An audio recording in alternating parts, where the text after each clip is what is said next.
Hello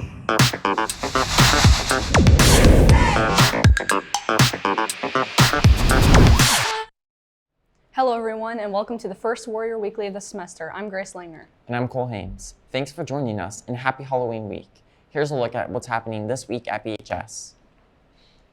Vampires take blood selfishly for themselves, but the BHS Key Club wants your blood for the good of others. The Key Club has been signing up volunteers to donate blood for its upcoming blood drive that will take place on November 3rd at the Washington Education Services Building. Hi, my name is Addison Harrigus, and I'm one of the chairs for this fall's blood drive along with Amelia Rademacher. The fall blood drive will be November 3rd at the Washington building down the road. You can donate anytime from 9 a.m. to 3 p.m., so we hope to see you there. My name is Leopold Famoso. I'm the current president of Brainerd Key Club. This fall blood drive is going to be a really great opportunity. Brainerd is known for our Key Club, so make sure if you're 16 or older and you're eligible to donate, you come and donate. All students receive a $10 gift card. Key Club is not the only club looking to help others in need. They are joining forces with several other clubs here at BHS to take part in the We Scare Hunger campaign. Instead of begging for candy, volunteers will be collecting goods at your doorstep on Halloween night. We Scare Hunger is a multi-club service project happening this Friday around these areas: Memorywood Drive, Southdale area, Highland Scenic Drive, Parkwood Drive, and Knollwood Drive, Gregory Park, Buffalo Hills, and Buffalo Hills Park. We'll be collecting non-perishables. If you would like to make a donation to We Scare Hunger, you can drop off non-perishable food items in the front office during school hours from this week and also till the end of next week. Well, Halloween is on Friday, and every year many students like to wear costumes to school. If you are planning to dress up for school this year, you need to keep a few things in mind. Masks are not allowed, alongside any face paint or other face coverings that might hide your identity. You may not have weapons of any kind. Your costume cannot be violent, bloody, or have inappropriate themes. Your costume should not mock or disrespect individuals or groups. And of course, be sure to follow the regular dress code here at BHS. 1E503 for the Blue Alliance scores on the second branch of the Reef. Congratulations to the Warrior Robotics team on hosting multiple days of exciting competition here at BHS. Team 2503 finished 6th out of 27 teams last Friday in the qualifiers and ended up 5th in the conference championships. Then on Saturday, Brainerd finished 4th overall in the open championship matches. There's no doubt these kids love what they do. What is it like being on the robotics team?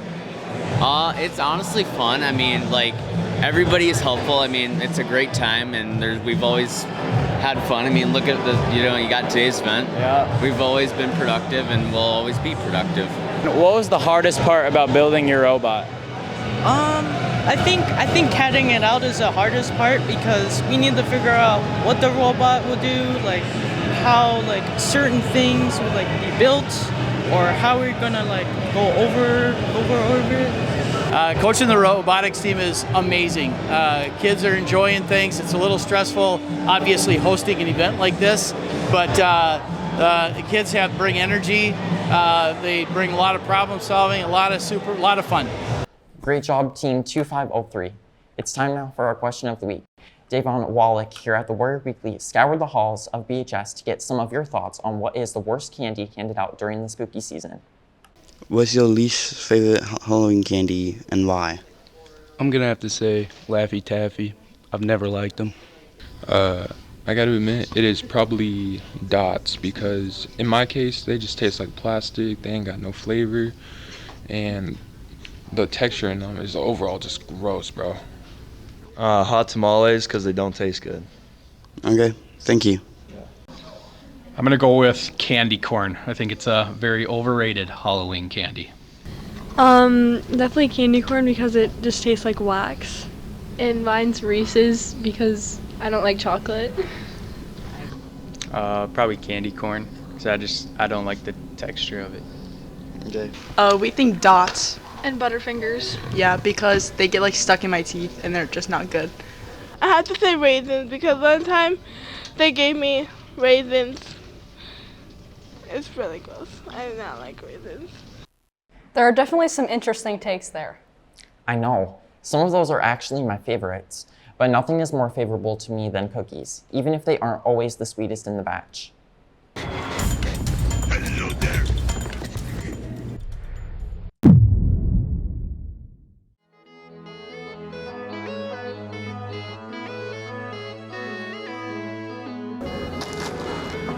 Whoa, dude, do you not know about the curse? Curse? What are you even talking about? Well, you know, like recently, like the Cookie Monster like haunted this place now. Well, if you eat that, like, he's gonna come after you. Are you kidding me? That's probably the fakest thing I've heard today. My grandma made me these cookies, and look, they look really good, so I'm eating them.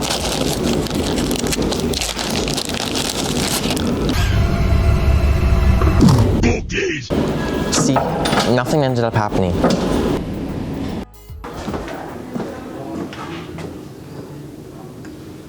Why is it so dark in here? Let there be light.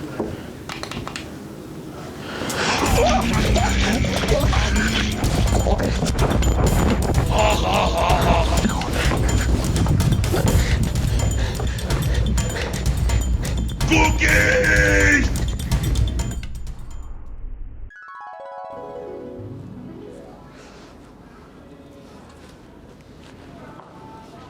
You know, I'd eat those cookies too. They looked great.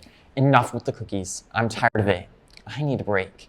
In fact, why don't we all take a short break? Stay with us though, as we have more to come on the Warrior Weekly. We'll be right back. I'm Miss Wales and I help run the Warrior Warehouse. It is located right across from Mr. Dwyer's room in Mr. Dwyer's is D130. So it's just past the cafeteria, past the elevator on your left.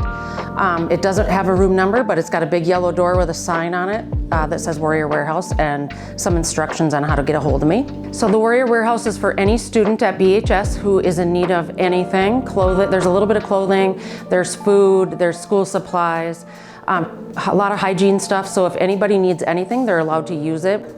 So we run completely on donations from the community and from our school. So if anybody wants to donate, they can. We usually have things dropped off in the main office, and then my students and I will come and put it away and make sure everything's okay in here. So if anyone wants to donate, we do have a Facebook page as well.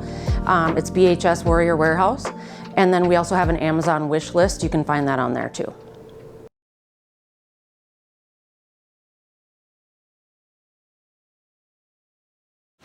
My golf game has been getting pretty good lately. Not as good as Brady Oslin. Well, maybe we'll have to play a hole with him. Let's do it.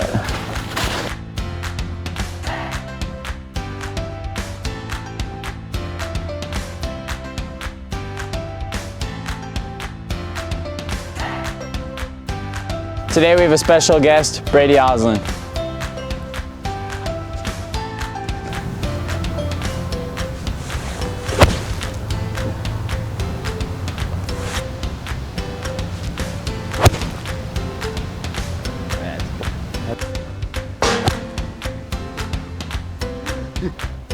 All right, this is where my shot went. This is my putt for birdie.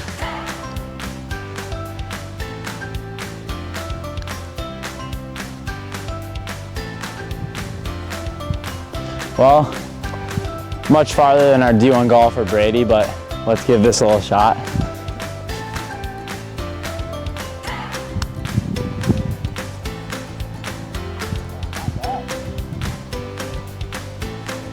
This is where my ball ended up here for birdie.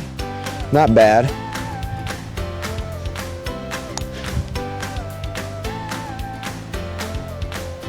Not a bad putt at all. Tap it in for par here now.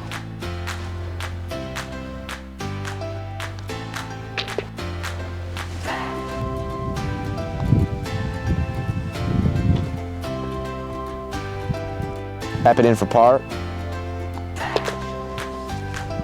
Well, that ends it there.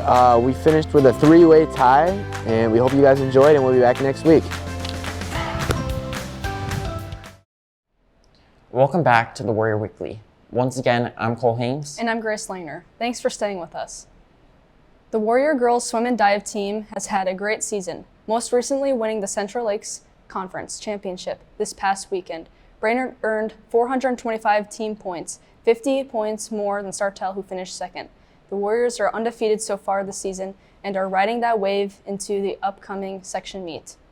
After winning conference this past weekend, we're all really looking forward to sections in the next 2 weeks, as we are going to start our taper process mentally and physically, as we've been working super hard this past year to get to where we are, and we're hoping for a good section meet, as it's going to be tough, and we're hoping to end our season undefeated. Good luck, Warriors. BHS is very fortunate to have several international exchange students with us this year. We have 9 different students who will be featured on the show every week. This week, we will be starting with Eddie, who is from Italy. Hi, I'm Eduardo from Italy, and I'm going to spend the semester here at Brainerd. It was random. We don't get to choose unless you pay more, so I just ended up here and I like it. It's been good. The people here are very welcoming. I've been playing in the soccer team, and I've made friendships there, and I hope that they'll last a lifetime. Well, everything is different. Like here, you get to pick your classes. In Italy, you don't. And you have the same subjects every day. In Italy, you have to organize your things because every day the classes change. And here, you get to move around for each class. And in Italy, you just stay in one class the whole day. I'm excited for winter because in Italy we don't get much snow. So I'll finally get to live with snow and see how things operate here. We have 2 new staff-based segments on this semester's Warrior Weekly. The first one is Guess the Mystery Teacher, and the other is Things Kids Have Said. For the Mystery Teacher segment, we will give you a series of little-known facts about a specific teacher here at BHS. If you think you can guess the teacher, head on over to your class info hub to look for the Google form and fill it out. The first student to respond with the correct teacher will claim a prize for Mr. Dwyer. Now that you know how it works, we will give you some facts about the first mystery teacher. This week's mystery teacher comes from the northern side of the building. They were personal friends with Supreme Court Justice Ruth Bader Ginsburg. They once caught a 46-inch northern pike, and finally they worked for the Martha Graham Dance Company back in 2008. That's all you get. Fill out the form in your info hub and see if you win. Finally, we will wrap the show with our other new segment called Things Kids Have Said. We asked staff here at BHS to share some of the funniest, craziest, and strangest things that a student has said to them. Mr. Balsley shares his story now. So a couple years ago, I was visiting with a student here at Brainerd High School, and we were talking about how the human brain works and how amazing it is. And I had made the comment that most people only use about 20% of their brain. And she kind of looked at me and said, "Oh, well, that's interesting." And then I said, I had even heard that Albert Einstein used up to 80% of his brain. And she thought about that for a minute and looked at me and asked, well, how many percentage of the brain is there? Thanks for sharing, Mr. Balsley. We'll feature another story in next week's show, and we'll also reveal the answer to this week's mystery teacher. That's it for us. Thanks for checking out the show. Have a safe and happy Halloween.